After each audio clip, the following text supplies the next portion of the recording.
नमस्कार दोस्तों, मैं वैद्य सोनी कुमार हिमाचल प्रदेश हमीरपुर डिस्ट्रिक्ट से हूँ। दोस्तों, दो तीन नुस्खे मैं आपको ऐसे बताने वाला हूँ आज कि वो ज़िंदगी भर आपके काम आने वाले हैं और कुछ काम आने वाली बातें भी ज़रूर कहूँगा। दोस्तों, यहाँ सबसे पहले बात करूँगा कि कुछ लोग कहते हैं कि जी आप इस चीज़ की ऐड देते हैं। दोस्तों, मैं किसी प्रकार की ऐड नहीं करता।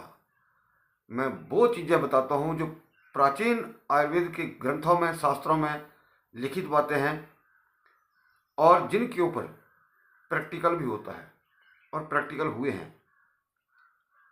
दोस्तों, सबसे पहले जो ईडी वाले पेशेंट हैं, मैं उनके लिए खास चीज़ बोलने वाला हूँ कि ये नपुंसकता में चीज़ आती है, पहले उसको ठीक किया जाता है। अब मान लिया किसी व्यक्ति का 5-6 साल से कुछ भी नहीं हो रहा है, तो उसके लिए उतना ही टाइम लगेगा। फिर अगर उसमें तनाव आना शुरू हो गया तो उसके बाद उसको शीघ्र पतने की समस्या आ जाती है, क्योंकि कई सालों से जो चीज़ सोई पड़ी है फिर जागेगी, फिर वो उसका जो वीर्य बिगाड़ा नहीं होगा, जल्दी से निकल जाएगा, स्खलित हो जाएगा। तो इस तरह से ये या स्तंभन जो वीर्य को स्तंभित करने वाली औषधि हैं, अलग अलग चरणों में इसका इलाज होता है। लेकिन कुछ एक लोग सोचते हैं कि एक ही दवा से सारी चीज़ें हो जाए। दोस्तों, जब भी आप किसी डॉक्टर के पास जाते हैं, वो आपको एक गोली नहीं देता। भले ही आपको बुखार है या बॉडी पेन है, वो 3-4 कॉम्बिनेशन अवश्य लगाता है। तो अब आगे बढ़ने से पहले मैं सभी माता भाइयों बहनों से ये निवेदन करूंगा कि आप इस वीडियो को ज़्यादा से ज़्यादा लाइक करें, शेयर करें और हमारे इस चैनल को जरूर सब्सक्राइब करें। दोस्तों, कुछ एक पेशेंट को ऐसी दिक्कत भी आती है कि जैसे लिंग में रात को तनाव आ गया तो उनके अंडकोशों में बहुत ज़्यादा स्वेलिंग आ जाती है या एक आधे अंडकोश में ज़्यादा पेन हो जाती है, अंडकोश सूज जाते हैं। तो क्या होता है, फिर वो क्या करते हैं, कई बार गर्म पानी का शिकायत करते हैं, जिससे वो वास्तविक रूप में आ जाते हैं। लेकिन पेन जो बना रहता है, इसके लिए दोस्तों अलग अलग से ट्रीटमेंट होते हैं। तो अब मैं वीर्य स्तंभन के बारे में बात करूंगा या शीघ्र पतन के बारे में। तो दोस्तों, शीघ्र पतन उसका ठीक किया जाता है या वो आदमी ठीक होते हैं जिनको वास्तविक शीघ्र पतन होता है और टाइमिंग अपना सॉरी ये जो उत्तेजना है वो ठीक है। उसके शीघ्र पतन को रोकना आसान होता है। और जो व्यक्ति ऐसे ही शीघ्र पतन की दवाइयाँ खाता है बिना मतलब की, उसका कोई फायदा नहीं है। आयुर्वेद के अंदर दोस्तों उत्तेजना वाली, लाने वाली औषधियाँ और लगाने वाली अलग अलग चीज़ें होती हैं। इसमें कई प्रकार के हैं। तो चलिए, मैं आपका ज़्यादा समय नहीं लूँगा। तो पहला नुस्खा, भांग की सूखी पत्ती और बीज और जड़, ये तीनों चीज़ें ले लें। अब इनको आप कपड़ छान करके पहले कूट पीस लें, फिर कपड़ छान कर लें। फिर उसके साथ बराबर मात्रा में एक लाल चीनी आती है, पंसारी के पास मिल जाती है, उसको बराबर मात्रा में उसके साथ या आधा भाग उसको मिला लीजिए। यानी कि आपके पास 100 ग्राम वो पाउडर है तो कम से कम उसमें 50 ग्राम आप लाल चीनी उसमें डाल दीजिए। पहले बहुत पहले आती थी ये चीनी, लेकिन जैसे ही वाइट चीनी आई उसका स्वाद थोड़ा मीठा कम होता है। लेकिन जैसे ही सफ़ेद चीनी आई, उसका जो बाजार से बिक्री थी बंद हो गई। तो इसका सेवन करने से वीर्य स्तंभित हो जाता है। अब आप बोलेंगे कि भांग से नशा हो जाएगा। दोस्तों, भांग का किया हुआ नशा, उसका जो तोड़ है वो उसकी जड़ होती है। अगर किसी ने मान लिया भांग पी रखी है, नशा नहीं उतरा है, तो उसके लिए भांग की जड़ का रस या जड़ का पाउडर उसको खिला दें तो भांग का रस नशा जो है उतर जाता है।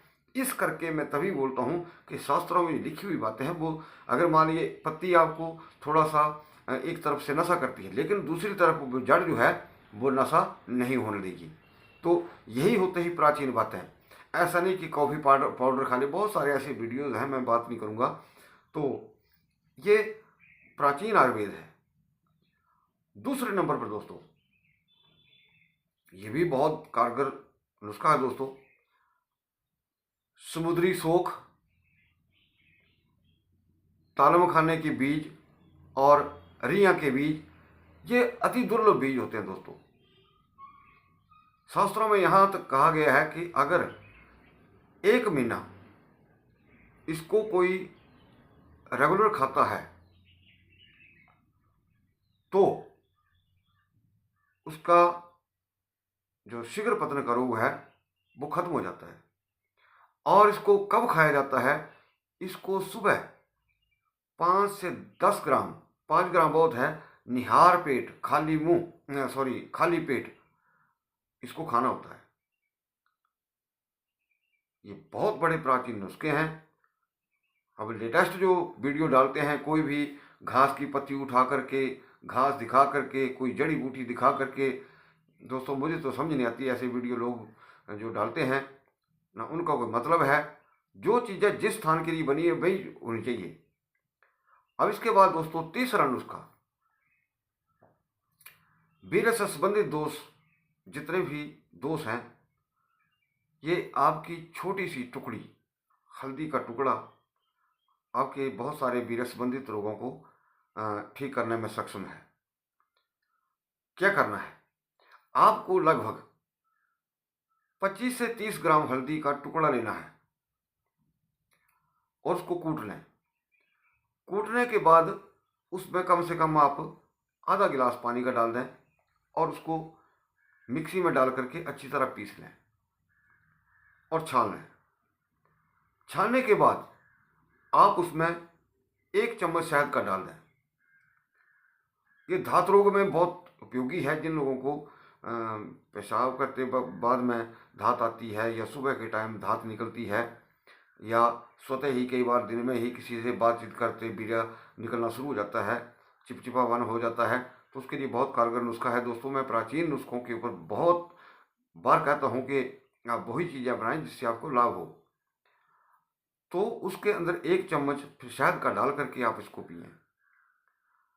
इतना भी नहीं कर सकते हैं तो एक और नुस्खा है छोटा सा, घर की देसी हल्दी पिसी हुई 2 ग्राम और 1 चम्मच शहद, इसको आप डेली लेना शुरू करें। इससे भी जो वीर्य संबंधी विकार हैं या शीघ्र पतन जैसी समस्या को ठीक करने में ये भी मददगार है।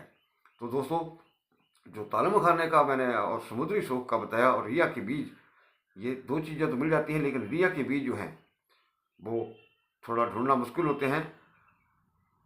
तो हम ऐसे नुस्खे भी बनाते हैं। तो ये छोटे छोटे नुस्खे आप अपना सकते हैं। जैसे भांग का बताया, सभी जगह पे अवेलेबल होती है, हल्दी हर जगह होती है।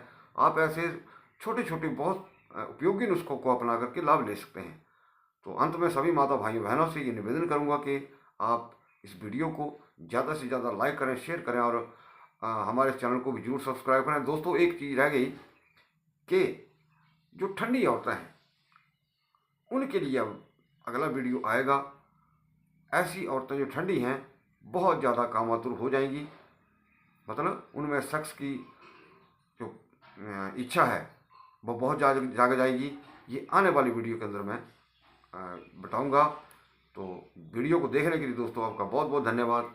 नमस्कार।